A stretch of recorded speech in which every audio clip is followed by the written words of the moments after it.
నమస్తే welcome to Andhraprabha.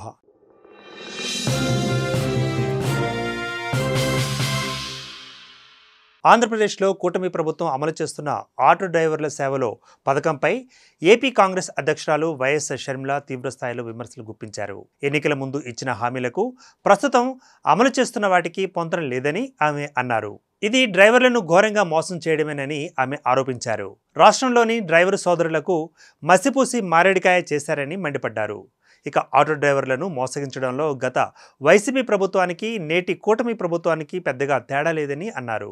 ఇద్దరు దొందునని వ్యాఖ్యానించారు. రాష్ట్రంలో బ్యాడ్జీ కలిగిన ప్రతి డ్రైవర్కి ఏటా 15,000 ఇస్తాం అన్నారు.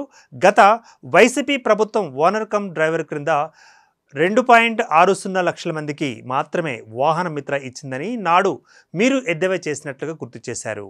ఇక 13 లక్షల మంది ఆటో డ్రైవర్లు ఉంటే 10% మందికి కూడా పథకం దక్కలేదని మండిపడ్డారు షర్మిల. అర్హతలతో సంబంధం లేకుండా ప్రతి ఒక్కరిని ఆదుకుంటామని హామీలు ఇచ్చినట్లు గుర్తు చేశారు.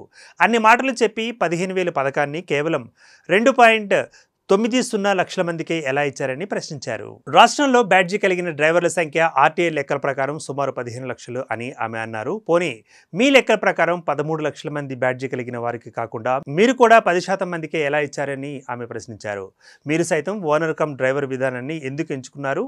ఇక ఆటో తోలుకొని బ్రతిక వారిని ఎలా విస్మరించారని ప్రశ్నించారు. పథకంలో కోత పెట్టేందుకు 18 నిబంధనలు ఎందుకు పెట్టారు? ఇక గత ప్రభుత్వం ఇచ్చిన దాంట్లో 30,000 మందికి అదనంగా ఇచ్చిన మీరు 13 లక్షల ఆటో డ్రైవర్ల కుటుంబాలను ఉద్ధరించినట్లా అంటూ ఆమె ప్రశ్నించారు. ఈ విషయంలో ముఖ్యమంత్రి చంద్రబాబు గారిని కాంగ్రెస్ పార్టీ పక్షాన డిమాండ్ చేస్తున్నట్లుగా ప్రకటించారు.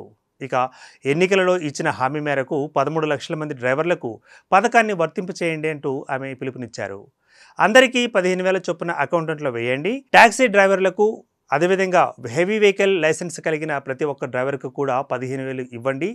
ఇక అన్ని వర్గాల డ్రైవర్లతో కూడిన సాధికార సంస్థను ఏర్పాటు చేయండి అని షర్మిల తన ప్రకటనలో పేర్కొన్నారు.